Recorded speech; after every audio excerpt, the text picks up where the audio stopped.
Good evening, everybody. For those who haven't heard yet, the M56 is closed in both ways due to a car accident, and our bishop is not involved in the car accident, but he is involved in the traffic that can't go anywhere because of it. So he has sent his sincere apologies. What he has commented on is that he would have been delighted to launch Ted's second book, Priest, rather than the first book, Bishop, which we did send him last Christmas. During the year, he did comment to me that he's tried to design his ministry on the first book. If you haven't got the first book, you're just going to have to buy it tonight, because you won't have a clue what I'm talking about, but he does. So his comment this evening to Stephen, who was that basically Ted's first book, Bishop, must have been written thinking about a previous bishop in a previous church, and the nice bishop in the second book must be since he moved to Liverpool. And of course, it's all true. It is a delight to actually be able to launch Ted's book in person. He's actually written 3 books. The first book stayed on Kindle, but it's about strange and quirky characters in the Church of Ireland who were all real people. Second book, some of you will have read, is Bishop, and then the one we're launching tonight is Priest. All of the characters are fictional. It has been quite entertaining when Ted's book Bishop came out, as people sidle up to us and go, "Is it so-and-so? Is the Archdeacon based on?" And for his first book, we can truly say no, because it started when he was in Ireland. For his second book, we've been in England, and I'm not commenting. But it is a delight to be able to launch this in person.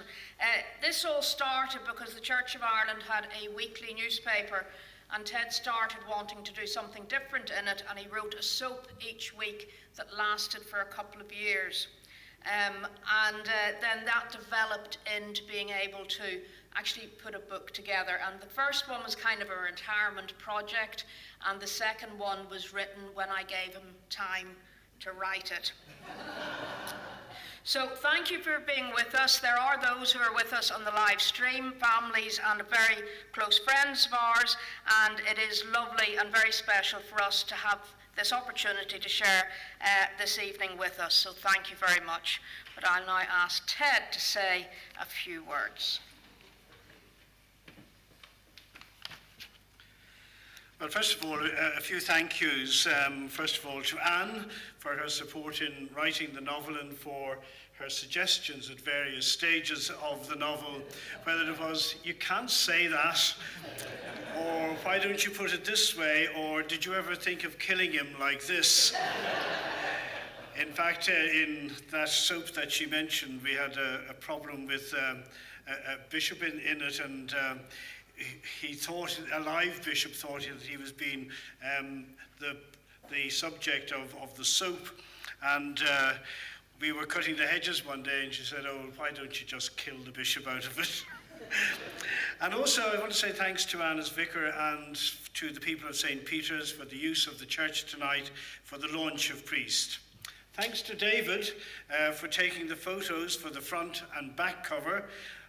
When you get the book, or if you have the book, I'm sure you'll recognize the church, which is St. Peter's. And David did get some very strange looks as he went around the churchyard draping a clerical collar and a stole around various headstones. And people walking through the graveyards were wondering what on earth was he doing. I'd like to thank Debbie McGowan of Beaten Track Publishing for taking on the publication, first of Bishop and now its sequel, Priest. I read that the manuscript of Harry Potter was rejected 12 times before it was accepted by a publisher.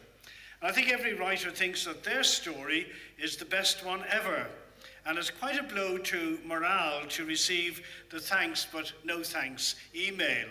So a very sincere thank you to Debbie for her encouragement and support over the last 2 novels. Now I'd like to mention our great friend in Dublin, Linda Levis, and I hope she's watching on the live stream. Linda has done so much publicising the books around the Church of Ireland that I have called her my Irish agent. I was going to thank Bishop Paul for taking time out of his busy schedule to launch the book tonight, and it's just such a pity that he has got caught on the M56 because there's a car accident. It would have been lovely to have had him here tonight, and I hadn't the cheek to ask him to launch Bishop because it was a rather unsavoury character with a very dark past, and I was afraid that he might have been offended. But I did send him a copy, and I was very pleased that he did agree to launch Priest, but it wasn't to be. A week or so ago, the Archbishop of Canterbury, Justin Welby, was reported as saying, "Sitting down in front of the television is not an enjoyable pastime if the programme features a vicar." And he went on to say that what irritated him is that programme makers have only two portrayals of clergy. They're either portrayed as a rogue or as an idiot. And that is far off the mark, he said, because vicars, he said, are hard-working, normal people who care deeply about what they do and work all the hours there are to do it. In both bishop and priest, I have tried to portray vicars as normal people who do work hard and who, despite their cheery and usually unfailing courteous demeanour, can and do get hurt by the slings and arrows of parish life. And I know that's par for the course in parish life, though it's not always understood by those they seek to serve. And sometimes the easy option is to blame the vicar. A vicar's life is a bit like an iceberg.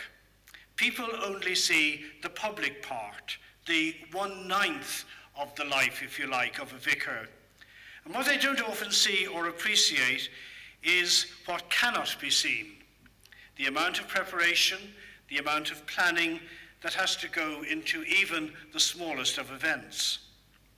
One of my favourite commentators is the author and broadcaster Charles Handy, now retired, but he so often hit the nail on the head. He was the son of an Irish archdeacon and once described the job of being a vicar as a donut with the hole on the outside. What he meant was that after the core duties of services and the hatch, match and dispatch of parish life and things like PCCs and schools, there's literally no end to what vicars are asked to do in their ministry. The list is endless, from responsibilities in the parish, responsibilities in the diocese, and in the local community in which their parish is. And for the dedicated and hard-working vicars, there are no boundaries. The boundary is the hole on the outside. And self-care, both spiritual and physical, is essential, a recurring theme, in fact, of Bishop Paul's communications to his clergy to look after themselves and don't get burnout. In priest, the vicar is single, and that adds a further dimension to the loneliness and the isolation of the job. In addition to Buy a Priest a Beer Day a few years ago, a number of years ago there was also a Hug Your Vicar Sunday. And perhaps, having listened to all that I've said that vicars have to do, perhaps the Hug Your Vicar Sunday should be revised and revisited. But thank you for coming along tonight. I hope you will enjoy the book, and that even if vicars do sometimes get caught up in murders, at least they are normal people. So I'd like to ask Debbie, the publisher, that I'm so grateful to say a few words. Thank you, Debbie.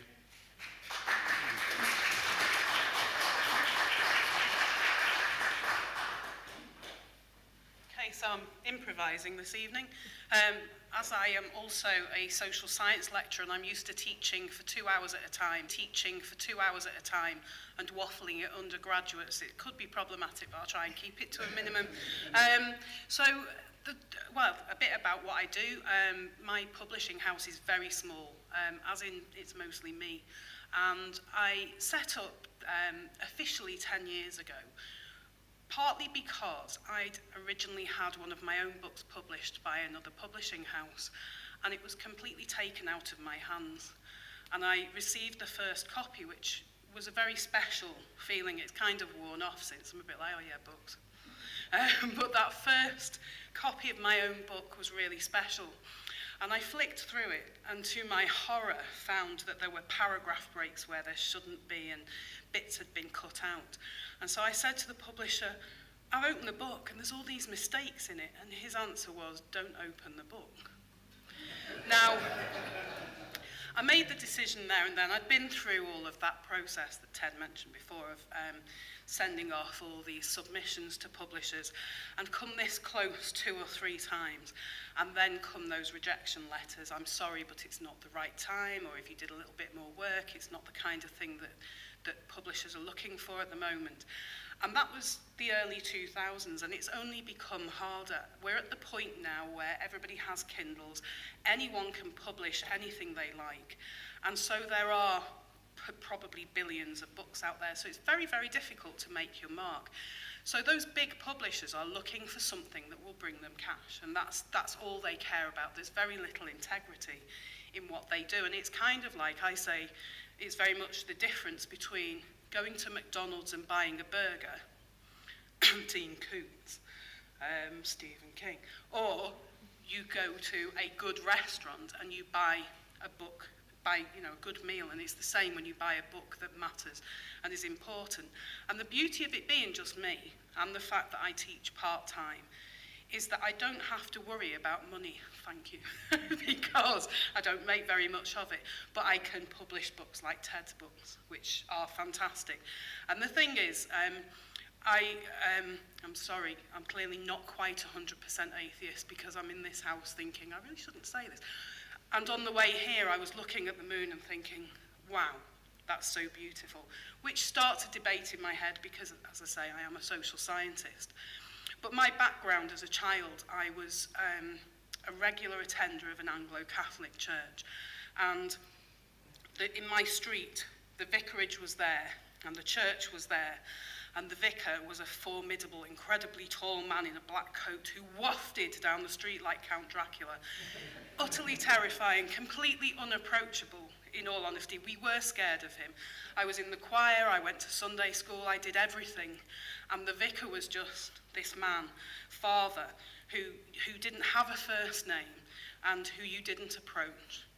And one of the beautiful things about Ted's books is seeing the human side of vicars. Even better in Priest is that it's a female vicar, but it's never about her battle as a woman in ministry.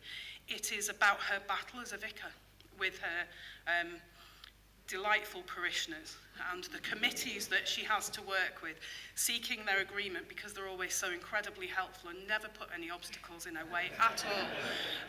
But that's so refreshing because clearly being a social scientist, feminism is a significant part of my studies and the journey I've taken over the years. So I'm a bit fed up with feminism in the sense that it's generally pushed in your face whenever you see a character that is a little bit different. That becomes the be-all and end-all of who they are, and Ted's books never fall into that trap. They're very, very well-rounded characters, give or take the guy exception, and they are a joy to read for that reason. So I'm very grateful to Ted for writing his books and giving me the chance to publish them, and for being here this evening. So I really thank you for inviting me. So that's me, and I have nothing else to say. Thank you for listening.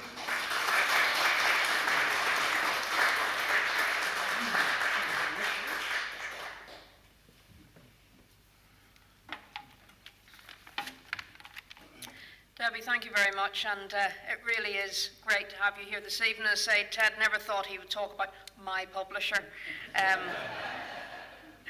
It has been very special to share this event with you and with family and friends on the live stream. So I say thank you, Debbie, for being with us, and for David for not only taking the photographs. We have done some, I shouldn't say, what I was about to say was going to sound very strange, but we have done some very strange things in that churchyard over the last year and a half. And it's not the first time you've had some strange looks, but we have filmed services from the churchyard before that goes the wrong way.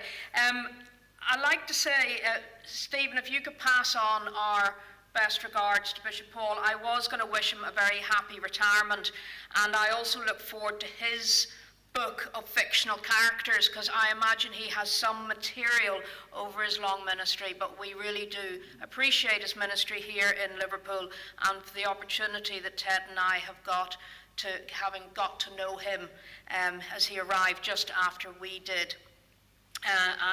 So please do send on our regards, and I hope he's not sat on the motorway for too long. So thank you for being here. This is the plug. That's the first book, that's the second book, and there will be a third, because how can you have bishop, priest and no deacon? So he has started work on the deacon, and hopefully by next Christmas we might be looking at having had a trilogy. It was said, well, where are you going to finish? Because there'll be church warden, organist, Sunday club leader. There's no end of possibilities. So do please stay and have a glass of wine. The books are £8 each, or 2 for 15. I can give that plug without any qualms. But do have another glass of wine. If you would like to buy a book or get Ted to sign the book, please do. But don't rush away. We're delighted at the people who've gathered here tonight, some of whom Ted has been part of their journey in ministry. And obviously that's been really important because of the number of people who have gathered here when Ted was acting as an assistant director of ordnance. So thank you for coming. Yeah, please stick around and have a chat.